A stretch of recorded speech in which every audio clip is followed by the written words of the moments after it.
Ramachandra-san. Ver a forma como vazio e o vazio como forma deve ser realização ou apenas uma compreensão? Quais consequências de um e de outro? Compreender uma coisa intelectualmente é muito menos do que realmente senti-la internamente, sentir completamente.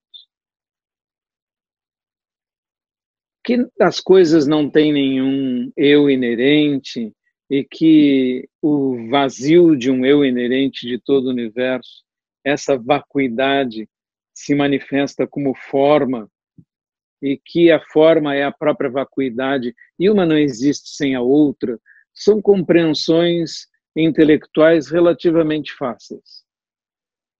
Mas compreender profundamente esse aspecto pode levar bastante tempo. Meu mestre Saikawa Roshi disse que meditou sobre este tema, sobre esta frase, vazio é forma, forma é vazio, durante 2 anos, depois que já era monge há alguns anos, para realmente realizar uma compreensão íntima disto. E numa compreensão íntima disso, é como se você estivesse sentado e ouvisse as ondas do mar e depois de algum tempo você fosse onda. Se você chegar a esse sentimento, eu sou a onda. Eu sou o mar. Eu sou o pássaro que canta lá fora. Eu sou os meus colegas sentados juntos comigo. Então você compreendeu, o vazio é forma, forma é vazio.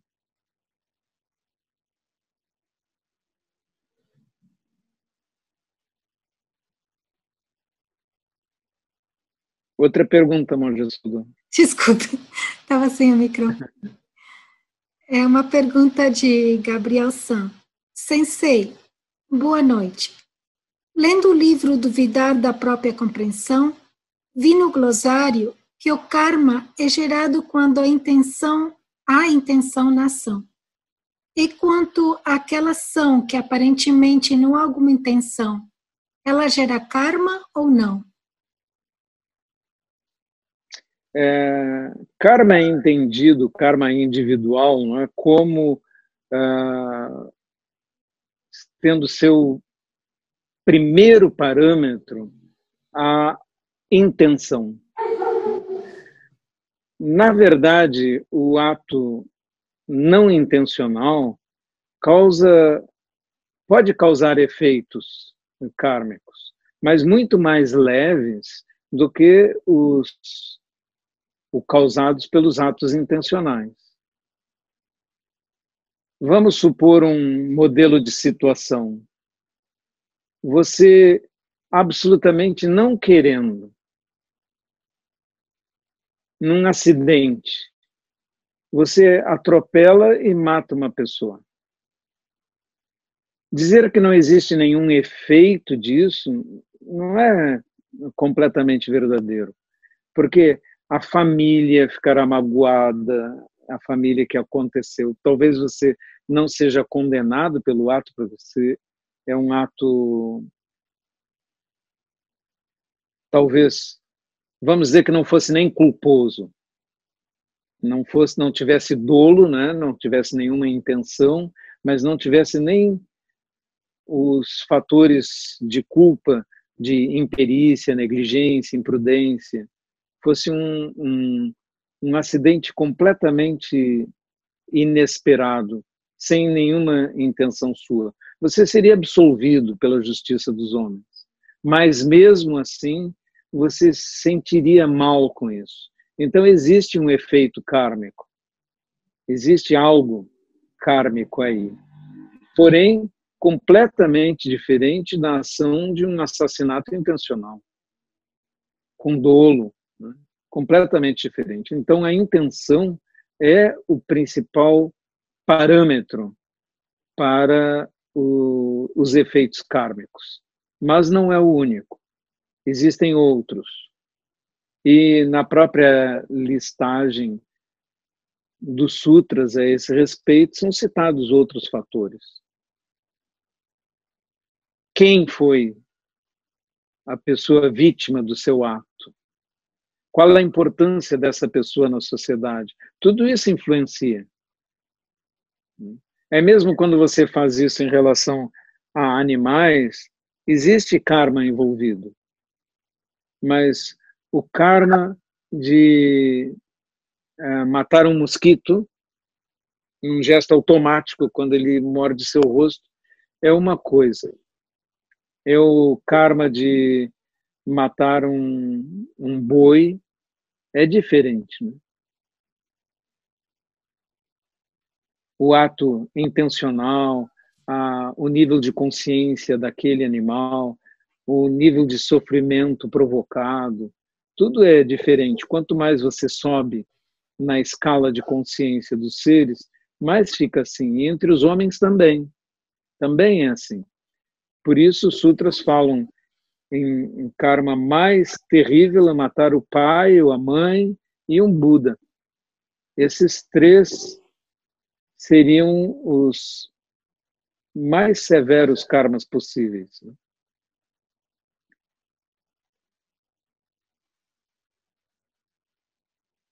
Uma pergunta de Lucas Silva. Sensei, boa noite. Obrigado pela oportunidade. Tenho sentido desconforto ao tentar repousar a vista, de forma que os olhos ficam inquietos. E isto dificulta a concentração. Alguma recomendação quanto a isso?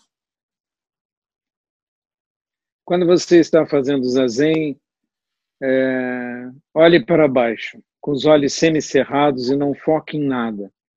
Não tente ver coisas ou distinguir quaisquer coisas, ranhuras na parede, não é? Não, ver animais nas ranhuras na parede, na pintura, qualquer coisa assim, isso é pura imaginação que você está colocando ali no seu zazen. Não é esse o objetivo do ficar com os olhos abertos. Ficamos com os olhos abertos, semicerrados, com a intenção de não dormir facilmente e não escapar para mundos fantasiosos, para ajudar a ficar aqui neste local, neste momento.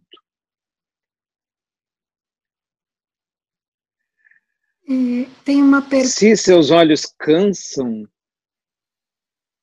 você pode fechá-los um momento, abri-los de novo, você pode levantar o olhar e voltar para baixo. Você pode fazer essas coisas se houver qualquer perturbação visual.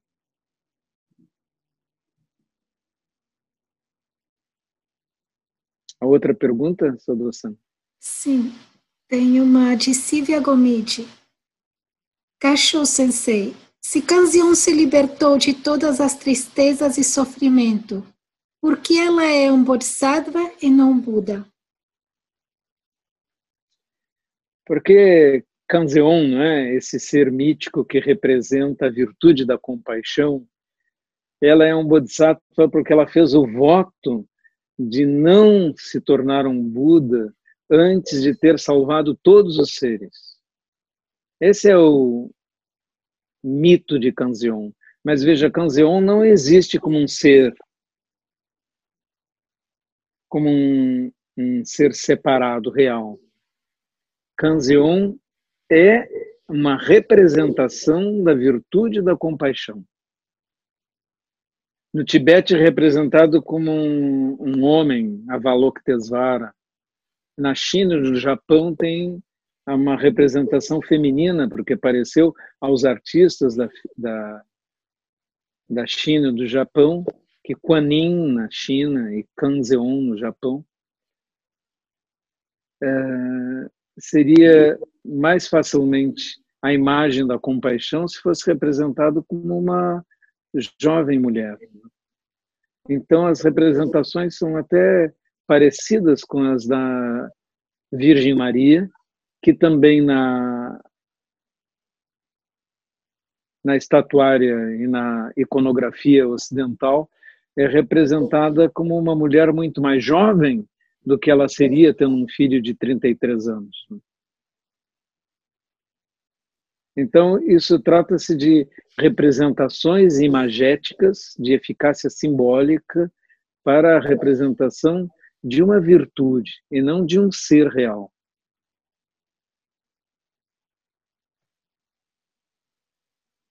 Tem uma pergunta de Clícia Sam. Boa noite a todos. Sensei, o senhor poderia falar um pouco sobre vacuidade? Gachou.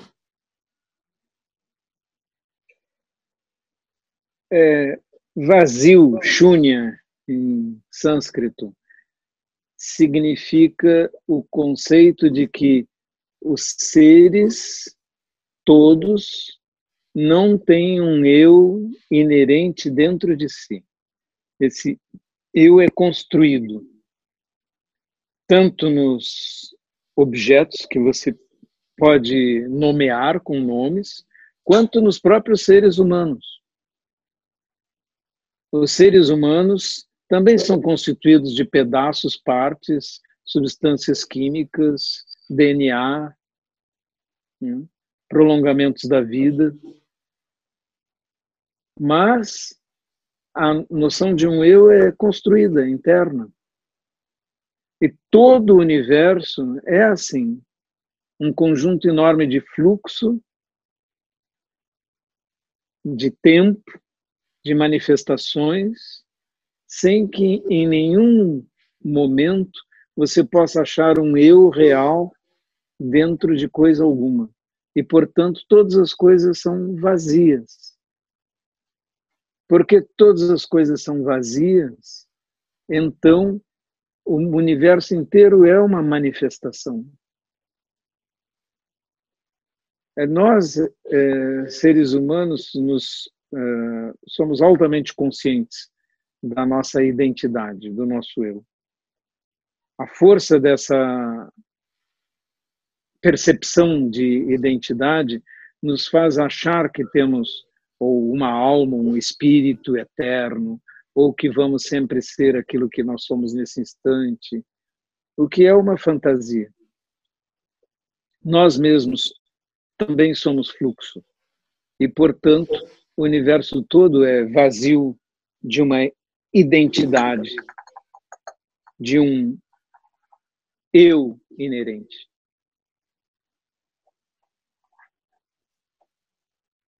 Outra pergunta.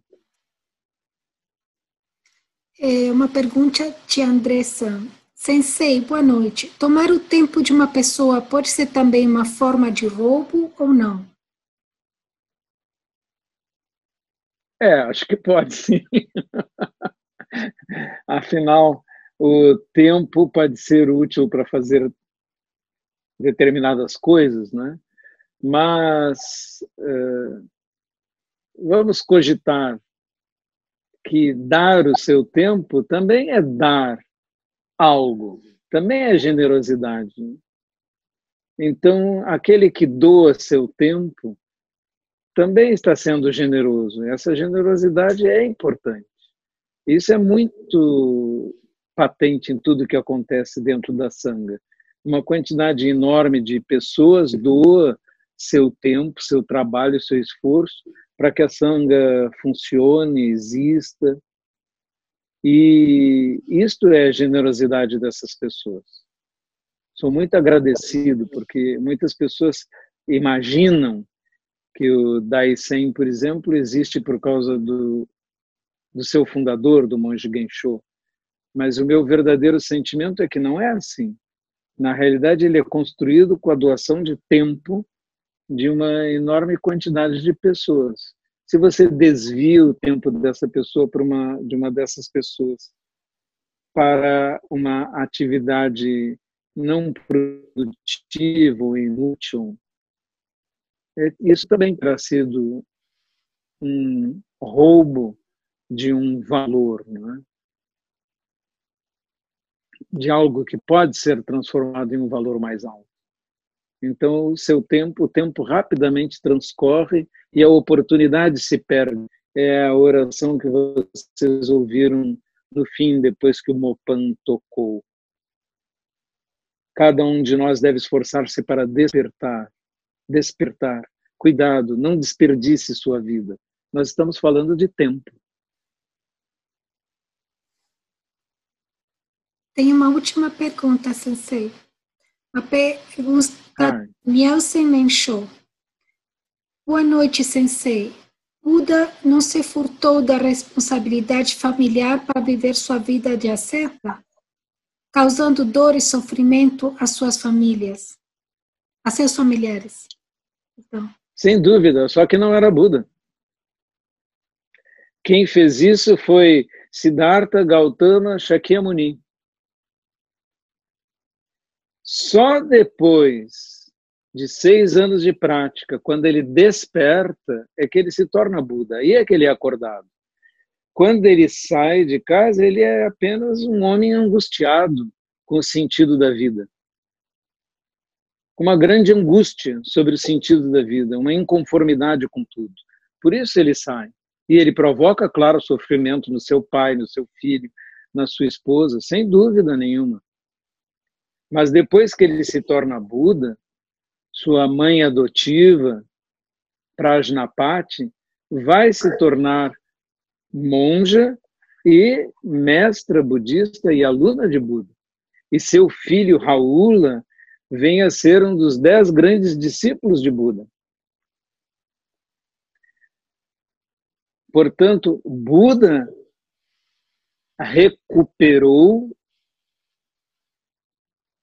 o contexto familiar, o benefício familiar, sendo Buda, que Shakyamuni, aquele jovem angustiado do passado, havia causado sofrimento, ele recuperou esse sofrimento transformando com o ensinamento do Dharma. Então a pergunta tem sentido. Porém, há uma confusão. Nós não podemos chamar de Buda aquele jovem angustiado. Ele não era um desperto.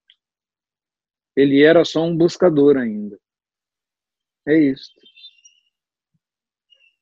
Muito obrigado a todos por serem buscadores. Espero que todos no futuro venham a se tornar também Budas. Vamos recitar os refúgios, Sensei, por favor. Ok. Tomo refúgio no Buda, tomo refúgio no Dharma, tomo refúgio na Sangha, tomo refúgio no Buda, tomo refúgio no Buda, o maior dos mestres, tomo refúgio no Dharma, o ensinamento supremo, tomo refúgio na Sangha, o lugar da harmonia, tomo refúgio no Buda, tomo refúgio no Dharma, tomo refúgio na Sangha.